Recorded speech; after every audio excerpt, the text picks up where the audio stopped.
And this means that when you're talking about the quality of grace that exists in your soul, when you're first baptized, you get a certain amount of grace. And the theologians have actually asked the question, what determines how much grace you get at baptism?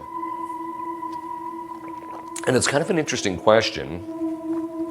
And their speculation is, it's purely speculation, is that how much you get at the grace of your baptism is directly proportionate to how important of a life God intends for you in the overall providential plan.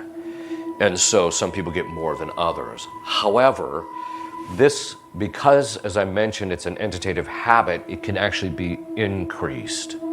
So how do you do that?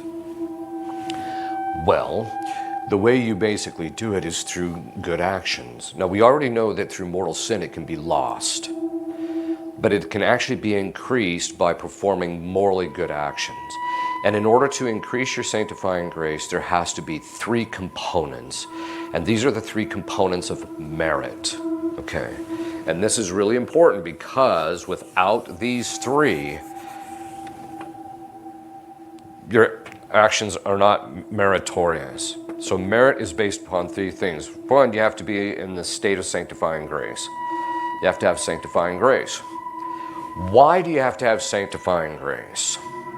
Well, today there's an awful lot of Pelagianism out there. And Pelagianism had this idea that I could basically render myself into the state of grace without the aid of God.